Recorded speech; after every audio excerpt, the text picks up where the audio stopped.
بسم الله الرحمن الرحيم الحمد لله رب العالمين وصلى الله على محمد وآله الطاهرين. اللهم صل على محمد وآل محمد. For tonight's lecture and tomorrow's lecture, I wanted to introduce very simple concepts that are involved in the science of Hadith. I've tried to simplify it and make it as exciting as possible, because by nature it is quite a boring subject. Pardon? Very dry. Yes, I can't hear you. Yes. Very dry subject, I mean. Oh, very dry subject. Yes, you're right. Yes. Thank you for confirming it. And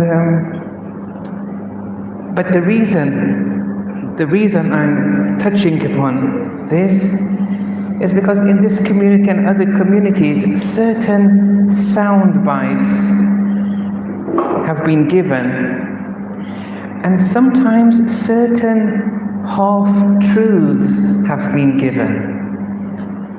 The sound bite has to be rebutted and refuted, but the half-truth has to be completed a bit. When you're given a half-truth, you don't have the whole story, you may make the wrong judgment. With sound bites, you shouldn't even be listening in the first place. There's something wrong. You're in the wrong audience. The sound bite which really disappointed me, and I felt very sorry for the scholar who has been attacked, and the scholar is Allama Majlisi, the compiler of Biharul Anwar. Some students have said that, and maybe some speakers or scholars, I don't know, but more than one person, that more than 90% of Biharul Anwar is superstition, khurafat. That's a definite, that's a falsehood, and inshallah I'll explain why. And then sometimes the half-truth is a very notable scholar, again, they're more learned than me. They come and say that in the Al-Kafi collection of Ahadith, X%, more than 50, let's say 80%, are not sound. And see, that also is very misleading. And the way they are analyzing Al-Kafi is in the same way that one analyzes the Quran, when you shouldn't do that. If you want to compare the Quran, you don't do it with Al-Kafi. You can do it with all the ahadith. But anyway, the statement is semi-misleading, albeit true. Yes. Or semi-truth at least. So, we're going right from the beginning. Imagine this is now a classroom. And please feel free to ask any questions as we go. At least for once in our lives, a very quick introduction from the very beginning. So, I'm assuming that someone is sitting here who hasn't studied the science of Hadith at all. I really tried to simplify things. Okay, so let's start. One or two basic definitions to start off with. So Sunnah, when we say Sunnah, and the translation, I've chosen the word tradition. So Sunnah or tradition, it can be a saying, it can be an action, a saying coming from the Prophet or the Imams, an action coming from the Prophet or Imams, or sometimes a tacit approval coming from the Prophet or Imams. A tacit approval is a silent go-ahead, green light is given. Certain For example, before Islam, certain transactions were happening. Islam came, the transactions were continuing, and in this particular transaction, the Prophet, the Imam, they said nothing. So, saying nothing is a tacit approval that this transaction, for example, is okay to continue. Sometimes they would say something and adjust. Yes, they would adjust the transaction, for example. And there are many examples in fiqh which happen. Now, when a transmitter reports, yes, I feel that there is an echo going around my ears, yes. So, when a transmitter reports the Sunnah to others, Sunnah is the tradition. Now someone is reporting it, this someone will explain who are they in a minute.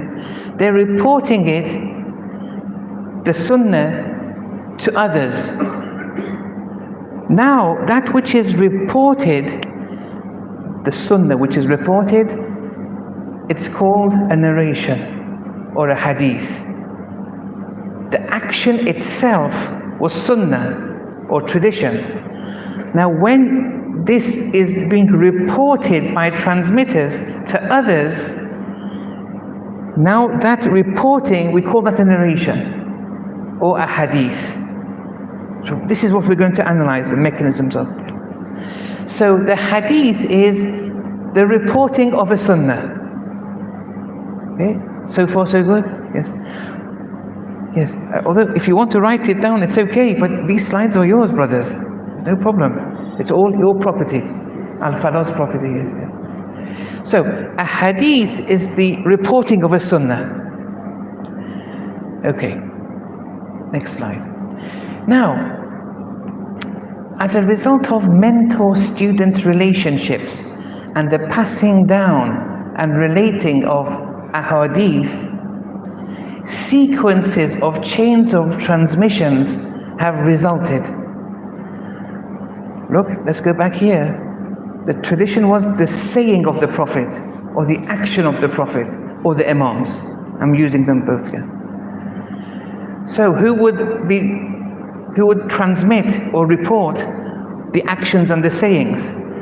The closest disciples, students, then the students of the students, sometimes maybe friends, family, wives.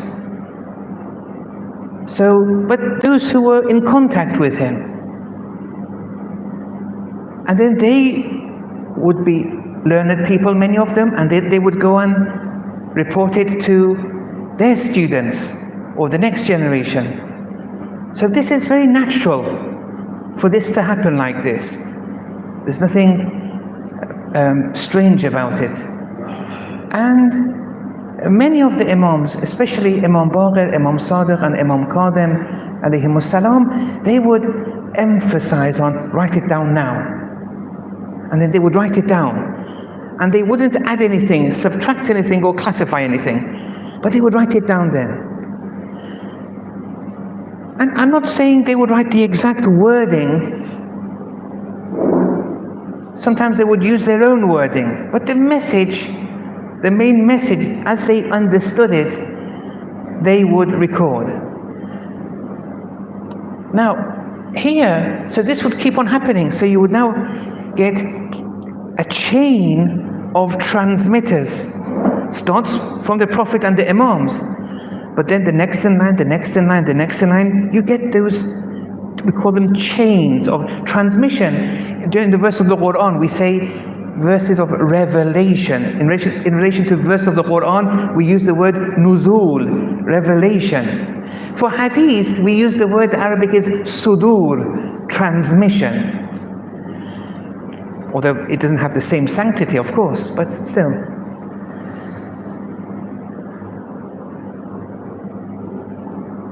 Here, these, when it from the Prophet to one person, then that person to another person, and at the same time the Prophet may have many people around him, and he's telling a group of people, then that group of people, they all go out and give a group of people what they've been told. So chains start to develop. And then it was only in the 3rd and 4th century. Now, minor occultation ended 329 AD. But since then, from the beginning, it's almost 300 years now. It was only in the 3rd and 4th century that some people, scholars of the day, kind of classified and organized all these different transmissions that have accumulated. They said, let's give this some order. They have a very important role in the science of Hadith. We're all kind of indebted to them. You know, if you just think about, for example, your great-great-great-grandfather. For example, what happened to them in India? What happened when they made them come to Africa, for example? Then why did a group of them go to the UK, for example? There are many stories they've recalled. Your great-great-great, they said to their children, then their children comes to theirs. But since they're not holy or sacred people necessarily, what they said is a bit of history, family history. And there's no need to make a big thing out of it. But here, these are the words of the Prophet now, the words of the Imams now. Although the Imams and the Prophet, they are called the talking Quran. It's very high status they have.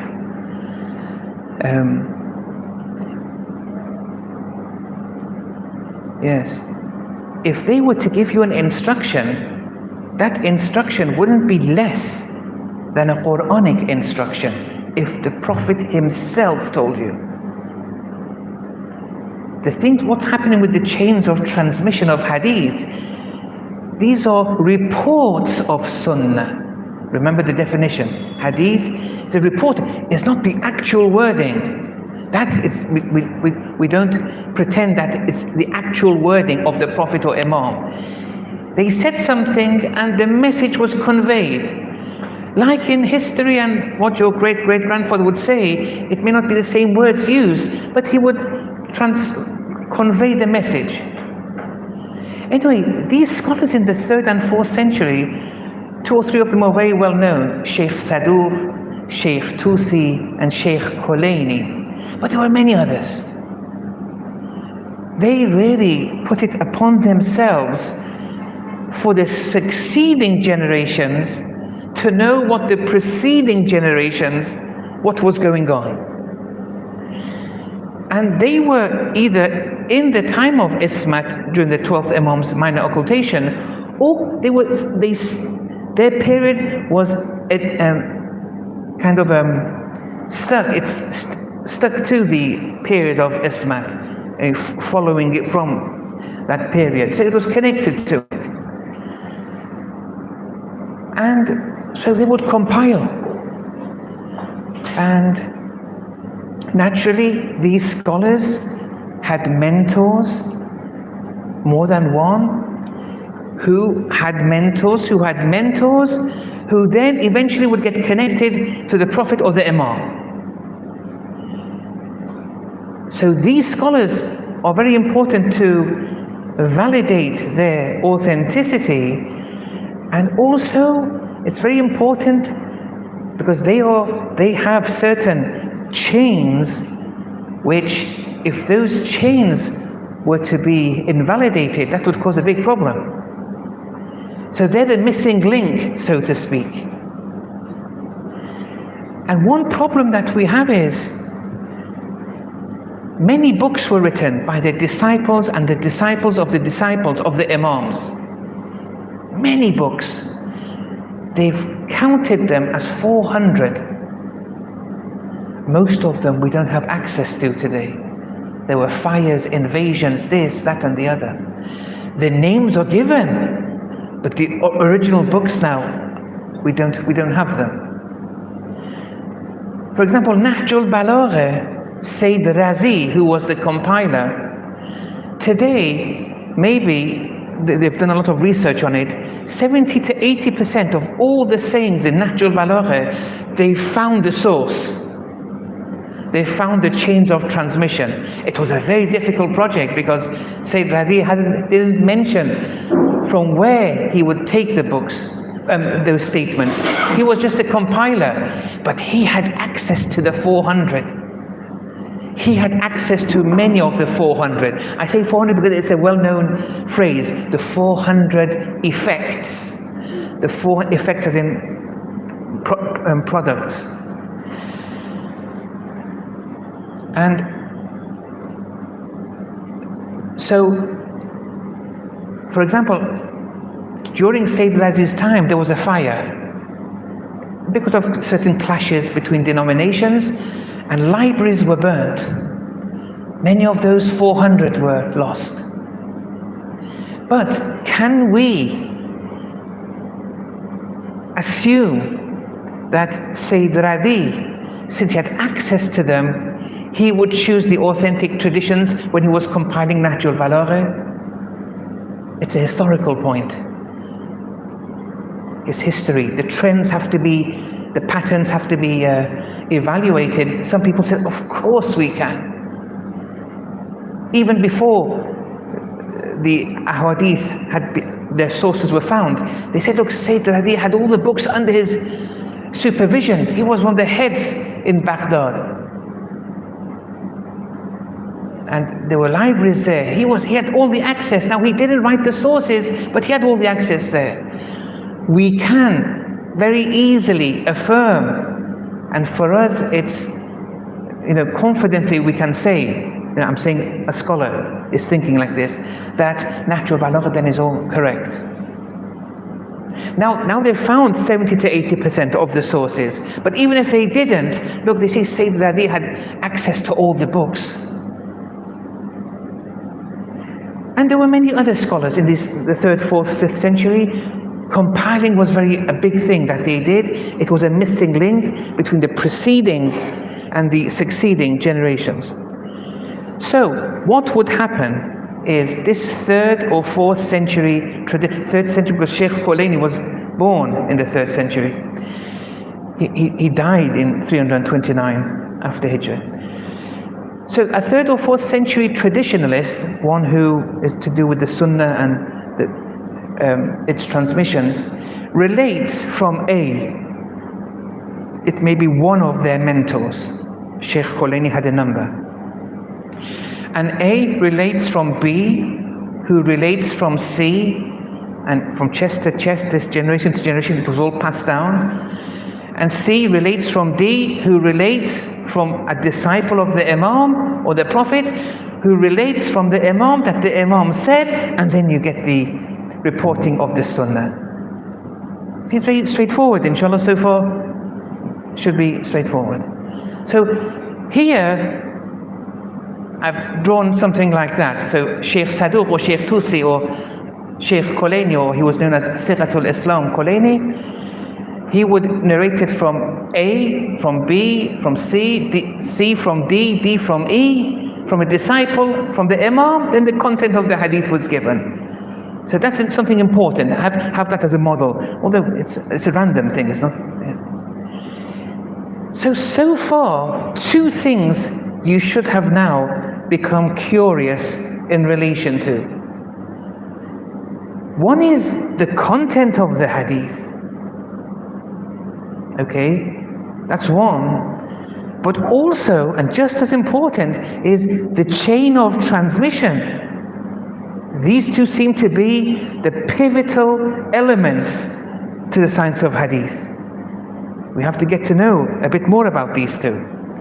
How reliable are they? That's the main question. How reliable is the content? You have a right to say that. And how reliable are these chains of transmissions? Who was A? Okay, you've given me Sheikh Saduq, Sheikh Tusi, Thiqatul Islam. Even history will prove it. Even if you're not a non-Muslim, that these people were authentic people. They weren't liars. They were true scholars. They endeavored hard. I'll explain 1 or 2 of the circumstances as we progress. But okay, who was A, who was B, who was C? We want to know these too. What kind of people were they? The chain of transmission is just as important. So how reliable are these two components, the content and the chain of transmission? So it's all about reliability. In the science of hadith, you have to acquire reliable information. So, in relation to the reliability of the hadith's chain of transmission, what you're in effect saying is, has it been transmitted accurately from an infallible? That's your main concern. These transmissions, which is traced back to an infallible, have they been transmitted accurately? There may have been a liar in between the transmitters. Sheikh Saduq, okay, we know he's not a liar. It's substantiated. What about the others? Who were they? How do we know? So that's one. Reliability of the content is in effect you're saying, well, is it accurate? Is the content accurate? You've not given me a hadith and you're reporting it and you're saying it's an imam is saying it. Do you have a right to say how reliable is this content? Do you have that right? Definitely yes. You can't take it at face value, and I'll explain why. There is another reliability which they discuss in the science of hadith. I won't discuss it here in this session. It's a reliability of what they call conflict resolution. You get two sunnahs which go against one another. How are you resolving it? Are you resolving the conflict between two hadith reliably or not? For example, there are two sets of hadith, they're accurate, they're sound, but they go against. Sometimes you may prematurely say it was taqiyya, one of them, when it wasn't taqiyya. There may have been other reasons. So, but I won't be talking about this third component right now. The main focus is how reliable are the chain of transmissions and how reliable is the content. Now, in these two components, chain transmission and content, they have what we call, it's a very important key word, contextual indicators. Now, it may be a wrong translation, you may give me a better one, but the Arabic is qara'in.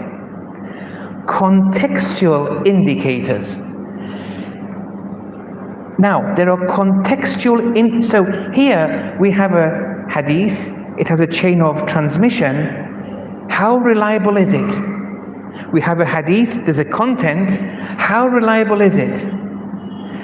Now, there are contextual indicators which can inhibit or stimulate and enhance the reliability of the chain of transmission or the content.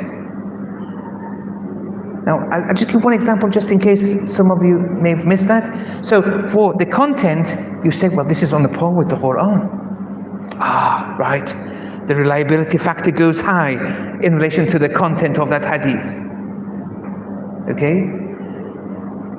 So there's a content that we have. Now there are contextual indicators which can further enhance you reaching reliability and confidence in relation to the content of the hadith or the chain of transmissions, or those contextual indicators may be so strong in the other sense that they may inhibit your reliability and you having any trust in relation to the chain of transmissions or the content. So naturally we would have to see what are those contextual indicators. And this is what the science of hadith is all about. Now, there are many of them, there are different types, and some of them, the strength factor in inhibiting or stimulating that reliability of either of the two components varies. So it's not a universal for all. So, we have a holistic approach when we come and face and encounter a hadith. There's a chains of transmission with the contextual indicators.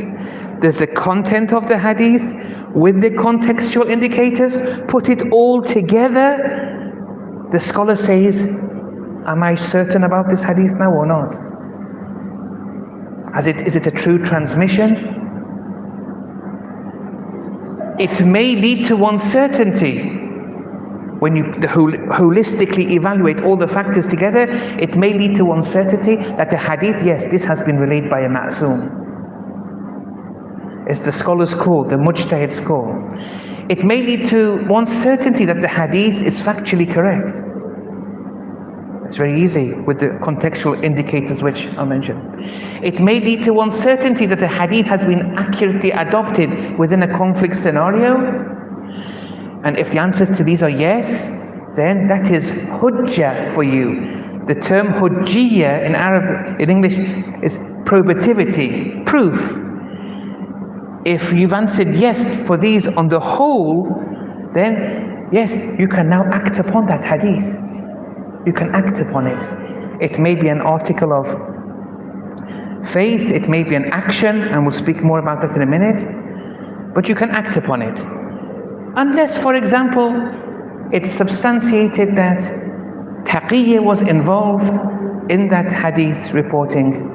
Or, for example, it's substantiated that the wording of the Prophet or Imam, the genuine intent or the lack of genuine intent is substantiated. For example, the Imam said, someone was doing something, he said, cut their tongue. Okay, it doesn't mean the physical tongue or they didn't intend it in a genuine sense.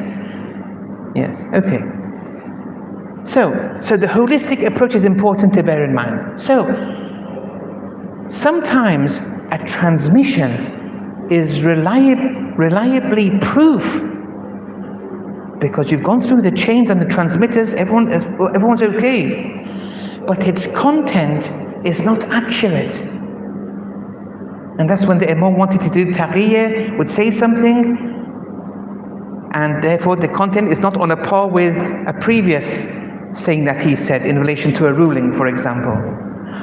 Or sometimes people and the qulat, those genuinely qali people, they would sometimes forge the traditions. And they had some influence within circles, and they would forge certain traditions. For example, Imam Sadiq alayhi salam has mentioned that people who have forged ahadith into the books of the disciples of my father, may Allah curse them. So, although all the chains of transmitters were all okay, but the content is forged.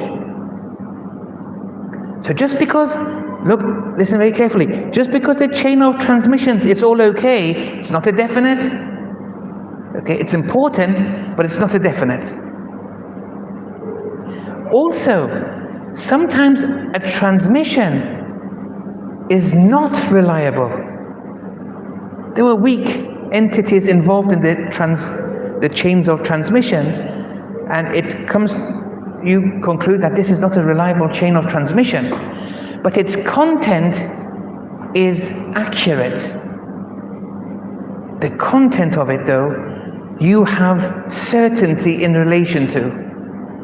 It's a weak hadith, but you act upon it. And here, for example, and I'll explain as we progress, but just to give an idea, now I've mentioned the point. Sometimes, for example,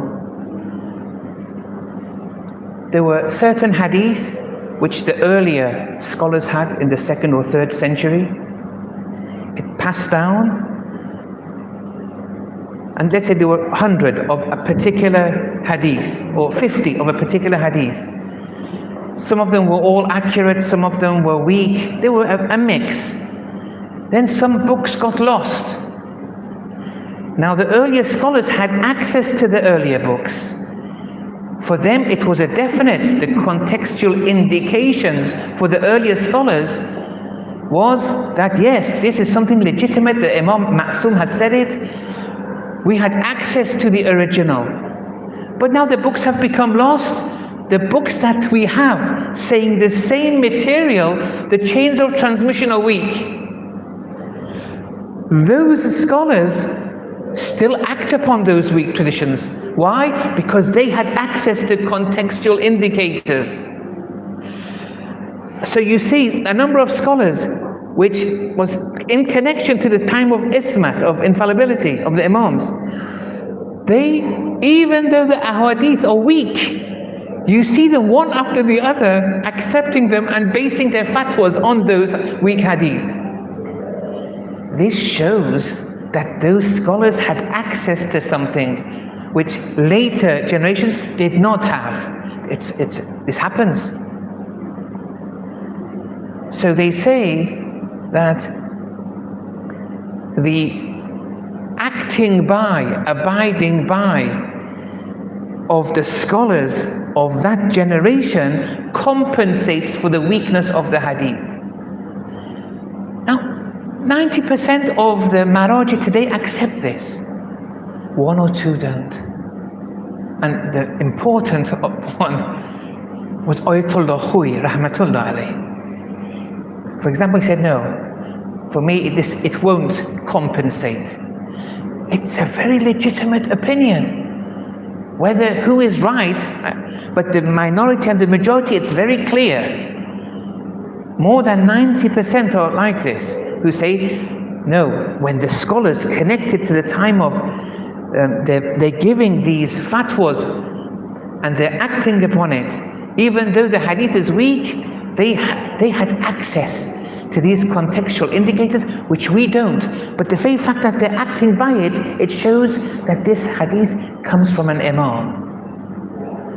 Ayatollah Khui said, no, they had access to the contextual indicators. I don't have that access. For me, it's my own story. It's a minority position. You know, Ayatollah Khui was a very strong scholar, a very strong mujtahid. And sometimes I feel sorry for him because he's criticized a lot, not criticized in the negative sense, academic criticism and refuting. And the reason why he is criticized a lot, and they always attack some of his theories, is because he's, alhamdulillah, he wrote a lot. He wrote a lot. When a mujtahid writes a lot, the susceptibility factor, making them susceptible to attacks and criticisms, is more and more, and that's only natural. Rather than a mujtahid who may be a marja, but they've written very few things. And that's not going to help too much for the cause of knowledge. But Ayatollah Khui was really an incredible figure. What his services for Najaf, keeping Najaf alive, especially in the time of Saddam. And there are many stories that have been related, very incredible stories. But so at least have this in mind, that when one or two Maraji give this opinion, I mean, there are many, the majority don't. You can't just stick yourself to this one marja and then come up with a conclusion and say, Islam says this. No, you have to at least evaluate it. For Ayatollah Khui, it was like that. Now, when you want to explain the science of hadith, you can't just give one position. You have to explain them all. So, we now want to go through these contextual indicators. There are 44 of them in books of, old, and it's a very, as the brother said, it's a very dry subject. I don't want to confess how many months I only studied this science, and it was a very long time ago, and I never looked back. After all these years, who would have thought that the community is facing a dilemma? It's threatening certain people's perceptions of great figures like Allama Majlisi, and now here I am here. So here, let's look at the contextual indicators which are transmission related, contextual indicators of the chains of transmission, and then the contextual indicators of the content of the hadith. Now, I'm not going to go through all 44, I've chosen 6 of them. These are the more common of the 44. Now, remember A to B to C to D to E to disciple to the Imam? That's a chain of hadith. Now let's look at the contextual indicators. The most important, and this everyone says, contextual indicator for the chains of transmissions is that of the transmitter's reliability. That's the most important indicator. So the chains of transmissions has many contextual indicators. This is the most important.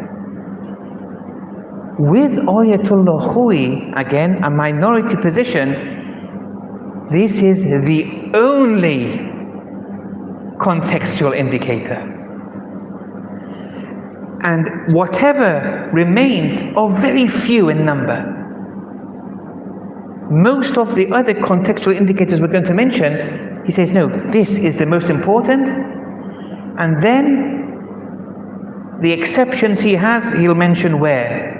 But this is the most important.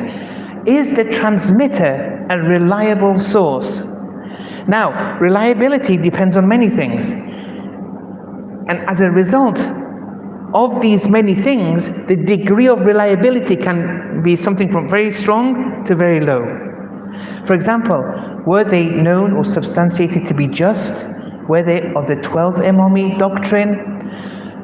Even if they weren't substantiated to be just means they don't sin, in public. Were they of commendable disposition? Or maybe they were from non-Imami denominations like Sunnis, but they were trustworthy. For example, a term you may hear as we progress, or you may have heard, are the Waqifites, or the Waqifi sect, who believe that Imam Kadhim didn't die, for example. And he's like how we see the 12th Imam, they sit with it. Now, someone may, until that period where Imam Kadhim alayhi salam died, people would go to Imam Rida. They won't, the Waqifis won't. They don't accept Imam Rida, for example.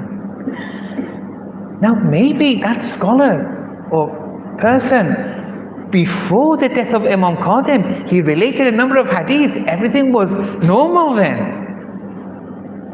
Everything was okay. They related many hadith that we have. Then Imam Sadiq passes away, Imam Kadhim passes away. Then, since they were powers of attorney of the Imam, the Wakil, they had a lot of the khums money, for example. They wouldn't give it to Imam Rida alayhi salam, because they didn't know. They said Imam Kadhim is still the Imam. He's in occultation. So they're usurping their money. You see? Now, here, many scholars, say they are not a reliable source. You can't bring them. If a chain of transmission has them, we reject it. Ayatollah Khoury, though, doesn't. There are many Waqifis who, he says, they're Waqifis, they ended up with Waqifis. But they were reliable people at the time. Look how difficult it is to, analyze.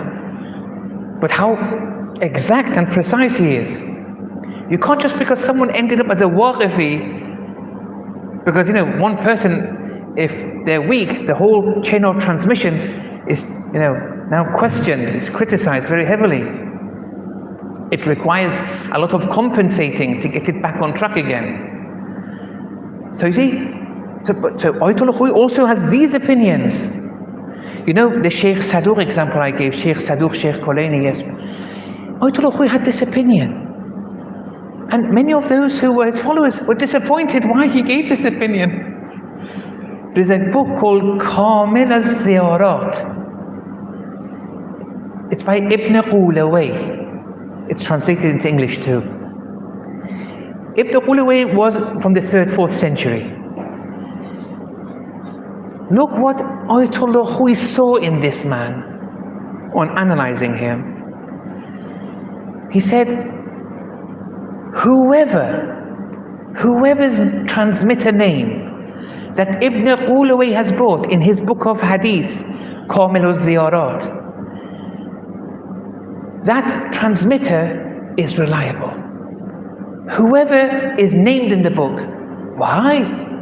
Because Ibn Qulaway said, I have only relayed from reliable transmitters. Even if the names of those, and many of them aren't in the books of the scholars of biographies of these people, like Najashi or Kashi. These are also earlier scholars, and they have books of biographies of all these people who are in the chains of transmissions. Even if, and that's important, that the Sheikh Tusi, Najashi, Kashi, they have books of biography. Here you have to always see what they say about these people in the chains of transmissions.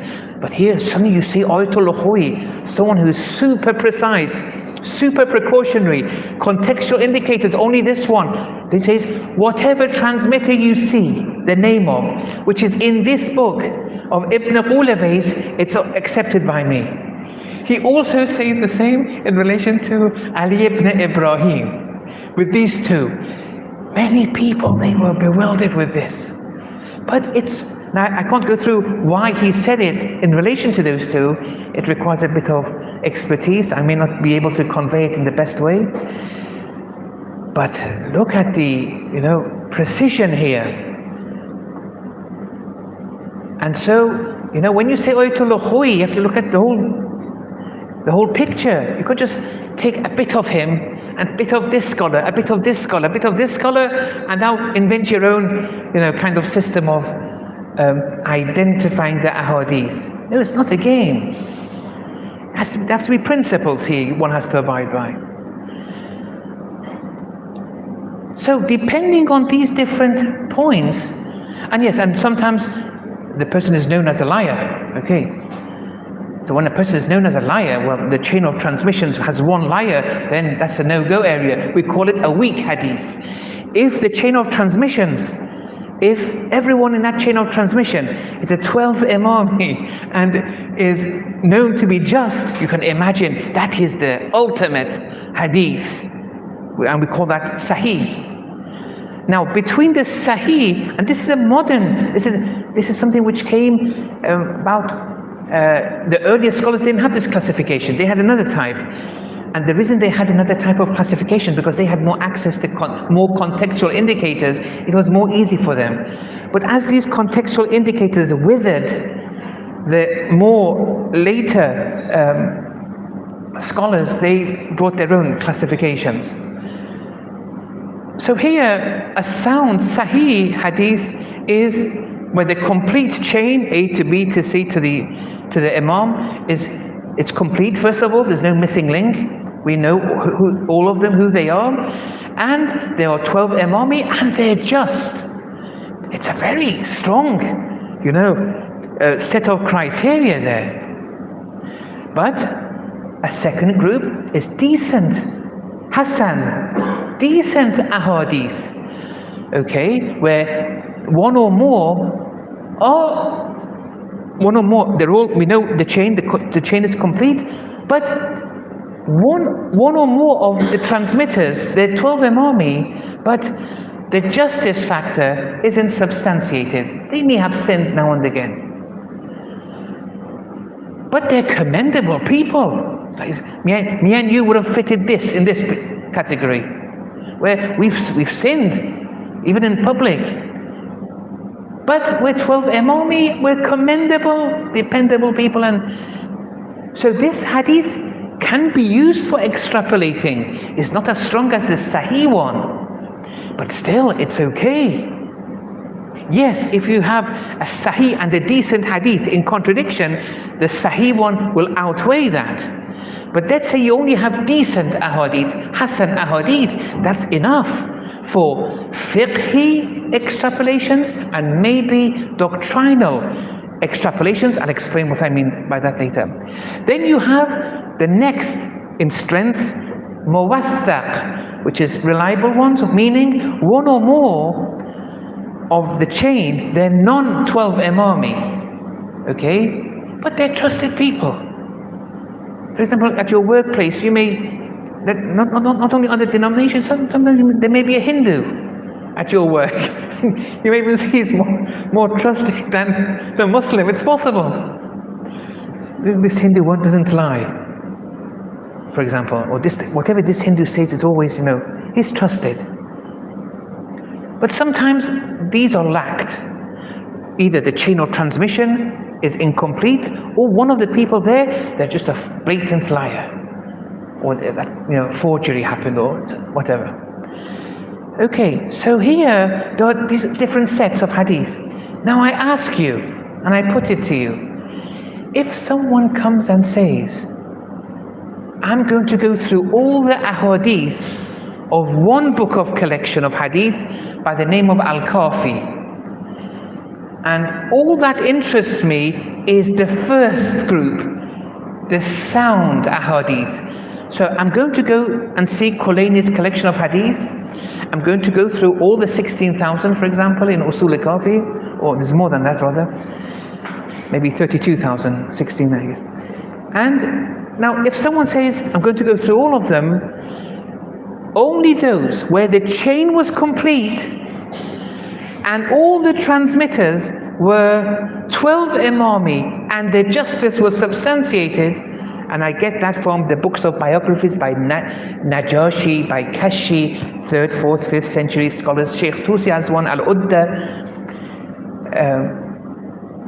Only if these two are met, I will then separate it and say, this is Al-Kafi, a new edition. Is that a good thing to do? Is that a fair thing to do? And if not, why?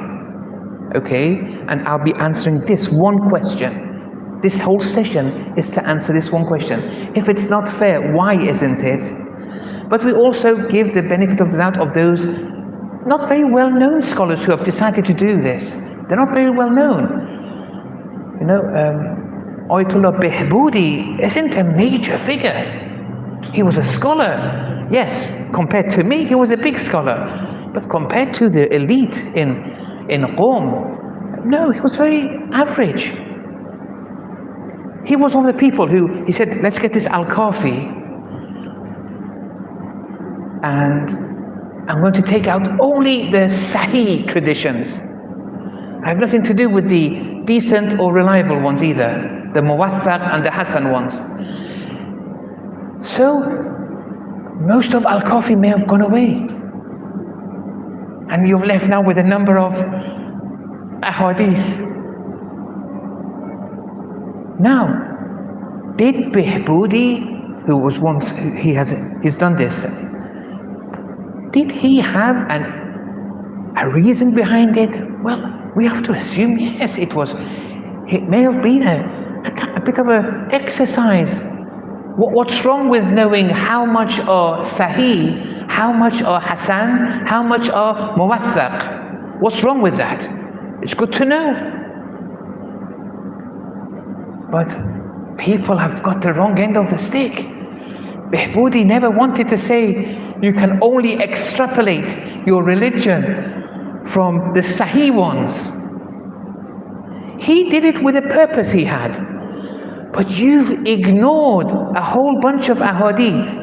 You've limited Al-Kafi to the sound traditions, and now you want to extrapolate. There's going to be a very limited Islam.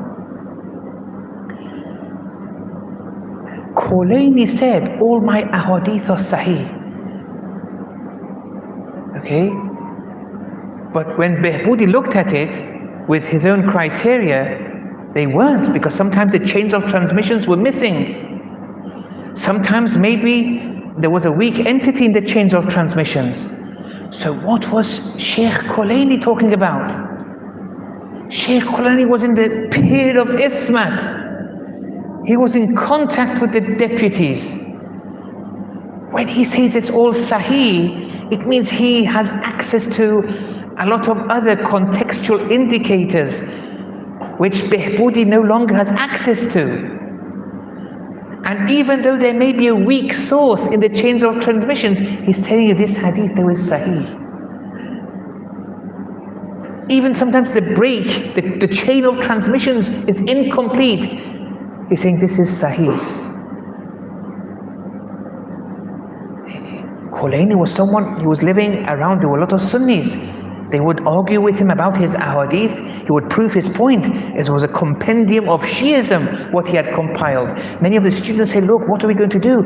Just, can you prepare for us a Sahih collection? He said, I'll do it. Now, I'm not saying he succeeded 100%, but Ayatollah Jawadi Omri says, when you study the life of Sheikh Khulaini, in the environment he was in, he had access to contextual indicators, which later scholars didn't have. So when he says the majority of Sahih, he had access to certain things. Take it. Ayatollah Khoi says, no, I'm not satisfied. I need to know who were the transmitters. I can't just base it on Sheikh Khulaini's word. Those that he's brought everything, no problem. Now when someone like Behboudi, who I'll speak more about, and the criticisms which his approach has, is that, let's say, this is the problem, when you look at Al-Kafi and evaluate it like you would evaluate the Quran. When you look at Al-Kafi, you've taken, let's say, 80% of the hadith away, 20% remain, you say these are the Sahih hadith. Hasan ahadith and Muwaththaq ahadith, the weak I won't mention right now, they have been mentioned.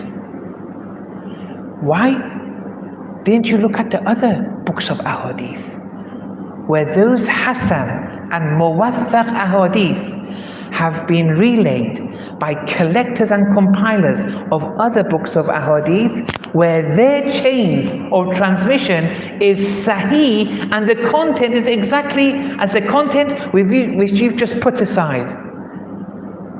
Now, isn't this doing an injustice? Although I'm not saying that was his agenda. Behboudi was a just person. There's no doubt about it. He was a researcher. It was a bit of research he was doing. He never thought one day people would come and abuse what he was doing. Okay, so I'll come to the weak ahadith, I'll come to in a minute. So, yes, let's go. The next point is that, now, this kind of hadith with this kind of chain of transmission can be divided into two. Sometimes it's a solitary hadith. There's only one of its type. Only one hadith. Yes, there are A, B, C, D, E, disciple. That means there are 6 transmitters. But it's one hadith. And we don't have any other hadith like it, for example. I mean, usually we do, but where we don't, it's one hadith, it's a solitary hadith. One chain from A to the Imam. Sometimes no. We have many, which I haven't written the term for that. It says Mustafid hadith, there's more than one. But sometimes it's mutawatir, where there are so many chains and transmitters, so many, and I've drawn a picture here, you see, from A to E to the Imam, from F to J, where F to J is different from A to E. There's no commonality either. If let's say A to B to C to D to E, and the second one was F to G to H to B to I, there was one which is common to the two, then that would be seen as one hadith. It's not two hadith. They have to be different transmitters. Or from K, L, M, N, O, different disciple to the Imam. When there's a number, a lot of them, so much so that you say, oh, this is definitely a hadith, it definitely exists. It leads to your certainty. Now let's go back to the solitary one, which is only one hadith. Let's say it is of the Sahih type. Okay, from A to B to the Imam, it's of the Sahih type. It may be Hasan, it may be Muwaththaq, but let's say it's of the Sahih type. Okay, this solitary hadith can be further divided into two. It can be unaccompanied or it is accompanied. Okay, accompanied or unaccompanied with what? It's either accompanied with contextual indicators, or it has no contextual indicators accompanying it. Let's go with the unaccompanied. So you have a hadith. It's a sahih hadith. All the transmitters sahih, no problem, complete chain. But it's only one hadith. Is that proof for you? It's sahih. Now, just bear with me. These are important points here. This is another pivotal issue. So one point I have yet to mention, that sometimes a weak hadith can be compensated or not. Is that possible? But then another is this. You only have one hadith and it's a sahih type. Is that enough for you to follow? The answer is depends. Is it one of the behavioral sciences, or is it something which my heart has to accept? He says, what do you mean? Well, look, when you speak of aqa'id, tawheed, nubuwwat, I have to believe. Not because someone just said something, I believe. The heart has to believe in it. When you want to teach me history, the heart has to understand and accept it. Not just one hadith, now I make my own history up. I say, this happened. This happened with Sulaiman alayhi salam. What's your proof? One hadith. What do you mean? You accept it so quickly? Or with tafsir, with aqa'id, with these kind of things, one hadith is not enough for your heart to be certain in relation to it. One hadith is not enough. But what about in fiqh? If they say it's mustahab to do this, it's wajib to do this, it's ethical to do this, even in ethics. If you have one hadith, is that enough? We say yes. Well, I'm listening to the local Hindu who speaks to me. I trust him. There's no reason to say he's lying. And now we've said this is a sahih hadith. So it's come from the Imam. And the Imam is saying it's wajib to do this action. It's ethical to do this action. It's mustahab. Of course I'll accept it. Why shouldn't I? Unless I have something, outside proof that this was taqiyya or something else. But when all the transmitters were saying this is a sahih type, the 12 Imami and just, why should I not accept it? Look, I don't have to believe in the action. I just have to know that such an action came from an Imam, then I act upon it. That's important, acting upon it. But with doctrine, with tafsir, with history, you have to believe it. So when you have one hadith, for fiqh, it's okay. For fiqh, for akhlaq, it's all okay. But for aqa'id, no. One hadith cannot build your aqa'id. One hadith can't build your history, your tafsir. It has to be accompanied with other indicators so that that one hadith becomes enhanced, and then it leads to your belief in relation to a doctrinal article of faith. One indicator is aql, your intellect. There's a hadith, it's solitary. It's on tawheed, it's on nubuwwat. It's a solitary hadith, it's sahih. But your aql, when accompanied with this solitary hadith, say, yes, this is right. This I can accept, I'm certain about it.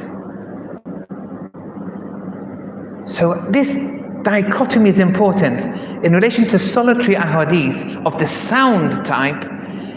In fiqh, in akhlaq, that's sufficient. But if it's in doctrine, tafsir and history and other sciences, no, you need more. Sometimes that more is aql, sometimes it's historical documents. Other historical documents you gather, and then a holistic picture. Now you have, for example, belief in relation to a bit of history. And then the solitary hadith, when it's accompanied with contextual indicators, well, it's going to be a fortiori sufficient for fiqh and ethics, because even the solitary unaccompanied ones were sufficient. But for doctrine, now, if it leads to your certainty, when the contextual indicators like aql accumulate, it leads to something, that would be proof for you. Otherwise it won't. Solitary ahadith, even if they're sound, cannot be proof for you in your aqaid. The heart, it has to accumulate until the heart says, I believe. Now, Behbudi only brought the Sahih ones. I put it to you again. The Hasan ones, he put aside. The Muwaththaq, he put aside.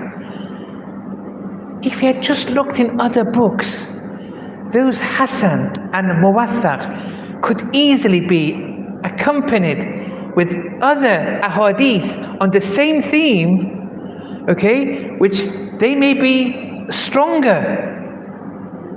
And then he wouldn't have to neglect those Hasan or Muwaththaq ahadith. The same meaning is conveyed elsewhere. Now, you may have a number of Hasan or Muwaththaq ahadith, it may lead to mutawatir, or you have a Sahih hadith from another collection accompanied with this Hasan or Muwaththaq. It builds onto that trust factor again. The same with the weak ones. The same with weak ahadith. Weak ahadith, if the contextual indicators are right, it can lead to certainty in extrapolating fiqh, even aqaid. But it depends what the contextual indicators are. Are there other hadith with the same theme? What does the aql say? Add them together. It's possible, no? So, then here, the mutawatir ahadith, as I explained, these can be divided too, where these are now a lot of ahadith. And so even if the chains are a bit missing, since there's so much, you say, no, this is acceptable. Now, they can be verbal, or they can be in meaning, the mutawatir ones. The verbal ones, we don't have any. We don't have any mutawatir ahadith where the exact wording is used in all those ahadith, except for two. One of my teachers relates from his teacher, who relates from Imamate who Imamate said, mutawatir in word, where the exact wording is the same, and the mutawatir, we only have it two. In the hadith of Qadir, Man kuntu mawla, Fahada Aliyun mawla. And I leave to you two precious weights, Thaqalain. But mutawatir in meaning is possible too. The wording is not exactly the same, but yes, I think the electricity is giving a sign, a contextual indicator that maybe I should stop. Let me see if it's a good place to stop. Okay, we'll stop here, and inshallah we'll continue, although we have a lot to continue now. Inshallah, tomorrow. Wa sallallahu ala Muhammad wa ala tahirin.